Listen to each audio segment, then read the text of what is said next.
ആ വർക്ക് ഏകദേശം 75% കഴിഞ്ഞിട്ടുണ്ട് ഇവിടെ. പിന്നെ പെയിൻറ്റിങ് കഴിഞ്ഞിട്ട് നമുക്ക് 2 ദിവസം വർക്ക് കൂടെ കാണും ഇവിടെ. അതോടെ ഫിനിഷിങ് ആകും. കാരണം ഇവിടെ ഫാനൊക്കെ ഇടാറുണ്ട്, പെയിൻറ്റിങ് കഴിഞ്ഞ് ഇടാൻ പറ്റത്തുള്ളൂ. ഫാനുകൾ മൊത്തം ഇടാറുണ്ട്. പിന്നെ വെളിയിൽ ഈ ലൈറ്റ് ഇതൊക്കെ ജിപ്സം പുട്ടിയൊക്കെ ഇട്ട് കഴിഞ്ഞിട്ട് വേണം ഇത് സെറ്റ് ആക്കാനായിട്ട്. പിന്നെ വെളിയിൽ 2 സോക്കറ്റ് ഒരു സ്വിച്ച് വെച്ചിട്ടുണ്ട്. ട്യൂബ് ഇൻവെർട്ടർ ലൈനാണ്, സോക്കറ്റ് ഡയറക്റ്റ് ലൈനാണ് വെച്ചിട്ടുണ്ട്. പിന്നെ വെളിയിലൊരു സോക്കറ്റ്, ഞാൻ പറഞ്ഞ പോലെ വെളിയിലൊരു സോക്കറ്റ്. പിന്നെ DB എല്ലാം കംപ്ലീറ്റ് അഴിച്ച് ഫുള്ള് സെറ്റാക്കിയിട്ടുണ്ട്. പിന്നെ പഴയതിലിട്ട് കളിച്ചാലേ അത് പ്രശ്നമാകും. അതാണ് കൊള്ളാത്ത വയർ കംപ്ലീറ്റ് മാറ്റിയിട്ടുണ്ട്. ഇട്ടിരിക്കുന്ന വയറൊക്കെ നല്ല വയർ ഇട്ടിരിക്കുന്നത്. അതുകൊണ്ട് ഈ സ്വിച്ച് കാണുന്ന, ഈ ബോക്സിൽ കാണുന്ന കംപ്ലീറ്റ് സ്വിച്ചുകൾ മേളത്തെ ഇത് കംപ്ലീറ്റ് സ്വിച്ചുകൾ നമ്മൾ അകത്തത്തെ ലൈറ്റിൻ്റെയും ഫാൻ്റെയാണ്. ഇത് കോളിംഗ് ബെല്ലാണ്, കിച്ചൺ ലൈറ്റ് കോളിംഗ് ബെല്ല്. ഇത് KCBയുടെ ഇൻഡിക്കേഷനാണ്, അതായത് കറണ്ട് ലൈൻ ഉണ്ടാകുന്ന അറിയാൻ വേണ്ടിയാണ്, സപ്ലൈ. ഇല്ലെങ്കിൽ നമുക്ക് ജനറേറ്റർ ഓൺ ആക്കണമല്ലോ, അതിന് വേണ്ടി. കറണ്ട് വരുമ്പം ഇവിടെ ലൈറ്റ് കത്തും. ലൈറ്റ് കത്താൻ നേരത്ത് ജനറേറ്റർ ഓഫ് ചെയ്തിട്ട് ഈ ചേഞ്ച് ഓവർ താത്തുക. ജനറേറ്റർ ഇത് ജനറേറ്റർ, ഇത് KCB. മേളിലേക്ക് ഇട്ട KCB, താഴെ ജനറേറ്റർ. ഇത് ഇൻവെർട്ടറിൻ്റെ ഇന്ന്, ഇത് ഇൻവെർട്ടറിൻ്റെ ഔട്ട്. ഇത് ജനറേറ്ററിൻ്റെ 2 MCB ആയിരുന്നു. പിന്നെ ഐസൊലേറ്റർ ELCB മെയിനാണ്. പിന്നെ ഇൻവെർട്ടർ വെക്കാൻ വേണ്ടിയിട്ട് സോക്കറ്റ് ഇട്ടിട്ടുണ്ട് പ്രത്യേകം. പിന്നെ ഈ മേളിൽ നിന്ന് 2ാമത്തെ ബോക്സിൽ ഈ മൂന്നെണ്ണം ഇൻവെർട്ടറിൻ്റെ സോക്കറ്റാണ്. ഒരെണ്ണം ഡയറക്റ്റാണ്.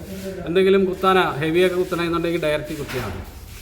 പിന്നെ ഈ സ്വിച്ചുകൾ കംപ്ലീറ്റ് വെളിയിലത്തെ അല്ല, അകത്തത്തെ സ്വിച്ചാണ് മേളിലത്തെ അല്ല. പിന്നെ ട്യൂബൊക്കെ കൊള്ളാത്ത ട്യൂബെല്ലാം മാറ്റി പുതിയ ട്യൂബാക്കിയിട്ടുണ്ടല്ലോ. AC സോക്കറ്റ് ഇവിടെ വെച്ചിട്ടുണ്ട്, AC.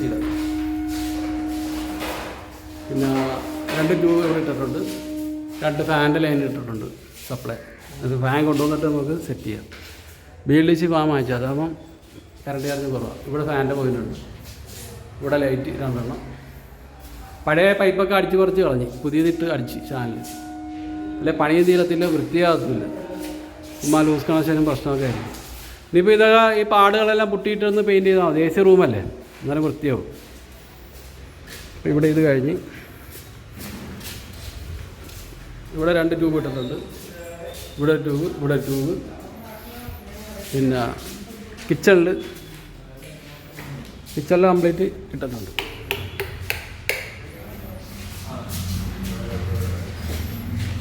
കിച്ചണിൽ നമുക്ക് എക്സോസ്റ്റായി ഒരു എക്സോസ്റ്റ് ലൈൻ ഇവിടെ ഉണ്ട്, 2 എക്സോസ്റ്റ് ഉണ്ട്. പിന്നെ ഇവിടത്തേക്ക് 2 ട്യൂബ് കൂടി ഇടാറുണ്ട്, അത് ലാസ്റ്റ് ഇട്ട് തരാം. ഇനി വരുമ്പോഴേ ഇട്ട് തരാം. പിന്നെ വെളിയിലത്തേക്ക് ഒരു ട്യൂബ് സെറ്റാക്കിയിട്ടുണ്ട്. ഇവിടെ ഒരു ബെല്ല് വെച്ചിട്ടുണ്ട്, അവിടെ നിന്ന് ബെല്ലടിക്കാൻ, കോളിംഗ് ബെല്ല്. പിന്നെ ഇവിടെ നമ്മുടെ ഇതിൻ്റെ ഫ്രീസറിൻ്റെ സോക്കറ്റ്. ഇത് ജനറേറ്ററിൻ്റെ. പിന്നെ 3 ട്യൂബ് ഇട്ടിട്ടുണ്ട് അതിൻ്റെ ഉള്ളിൽ.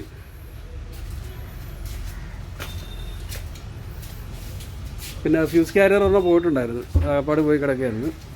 അത് മാറിയിട്ടുണ്ട്, പുതിയ ഫ്യൂസ് ക്യാരിയർ വെച്ചിട്ടുണ്ട്. അത് അപ്പോൾ നമ്മൾ വിചാരിച്ചാലും കൂടുതൽ വർക്ക് വന്നിക്കുക. നമ്മളൊരു 3 ദിവസം മാക്സിമം അങ്ങനെ കണക്ക് കൂട്ടിയത്. പക്ഷേ ഇത് കംപ്ലീറ്റ് വയറ് 10 ആലക്കൊളുത്താണെന്ന് മനസ്സിലാവുന്നുമില്ല. ആപ്പാട് ഒത്തിരി പഴക്കമുള്ള വയറായതുകൊണ്ട് നല്ല മാറ്റി നമ്മൾ ചെയ്യുമ്പോൾ രീതി വൃത്തിക്കുകയാണ്. അല്ലെങ്കിൽ ELCB ട്രിപ്പിങ് സംഭവിക്കും, മെനക്കേടാവും. കട തുടങ്ങി കഴിഞ്ഞാൽ പിന്നെ ഒരു പണി നടക്കത്തില്ല. ചെയ്യുമ്പോൾ വൃത്തിയായിട്ട് ചെയ്തു പോയാൽ പിന്നെ ആ ഒരു തലവേദന വരത്തില്ല.